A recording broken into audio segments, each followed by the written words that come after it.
It was predicted and predictable. The Democratic Party of Japan routed that other Democratic Party, the Liberal Democrats, at the weekend's general election, removing the country's establishment from the turf it's occupied for all but 11 months of the last 59 years. Japan's new Prime Minister claims to want to bring power to the people, but his background is far from humble. But he promised to help the less well-off, as well as confronting the bureaucracy that stifles his country. I would like to thank the people of Japan today for their brave decision in demanding a change regime, the first ever proper change in government in the history of our constitutional politics. The electorate did make a brave decision. For the Democrats and Nukio Hatoyama, winning the election may prove to be the easy part. This is a party that now comes in and has to deal with problems that the LDP has been unable to solve for the past 15 years, plus an economic crisis. Roger, the Democrats will have to introduce some costly measures to satisfy the putting people first concept. But how will they tackle the two enduring problems, the stagnation of the bureaucracy and the falling population? Let's deal with the bureaucracy first. One of the main unifying characteristics of the Democratic Party is their desire to undercut the bureaucracy. It's the bureaucracy that's been able to keep the LDP in power for so long, because even with the LDP constantly changing prime ministers, the bureaucracy continues to sit there and run the country. By cutting the bureaucracy, the DPJ expects to be able to save money, to implement many of its social policies. But this bureaucracy, which has been sitting there for a very long time, is linked in with the political parties, is linked in with the big business interests, is not going to go quietly, and we expect a fair amount of competition. Another concern is Japan's relationship with the United States. Japan is America's most significant ally in the Asia-Pacific region. Washington put a brave face on the result. Our relationship with Japan is one of the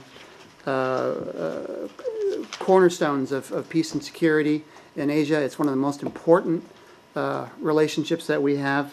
We're going to welcome the opportunity to work with the new government. That's true, but in the election campaign, the Democrats made a point of saying they wanted to review it, perhaps with a view to getting more attention from a country largely preoccupied with Afghanistan and Iraq.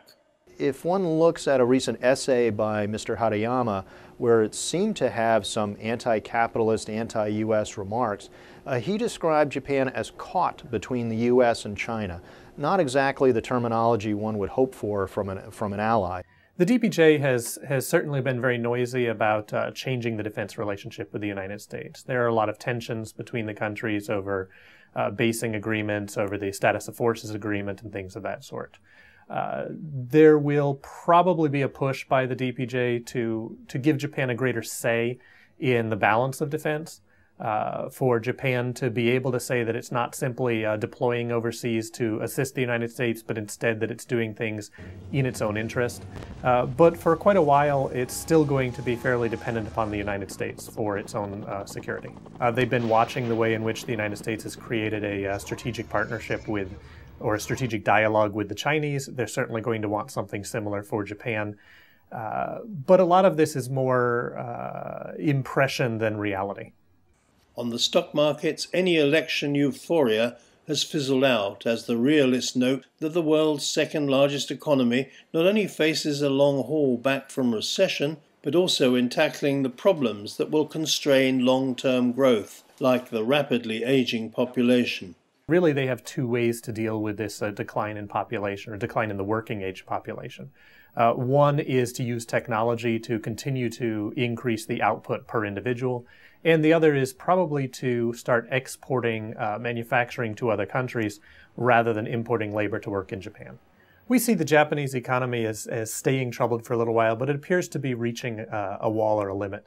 And this may bring about a strong shift in the political situation in Japan. What we've seen historically in Japan is that when it reaches a point of critical stress, it's kind of an earthquake society, and you have a massive shift and a massive change. And if that occurs, we think that Japan may be able to turn things around, but not necessarily in the best interest of some of its neighbors. In the short term, Hatoyama's policies will provide a lift to the economy, but recreating a second Japanese economic miracle is a tough challenge.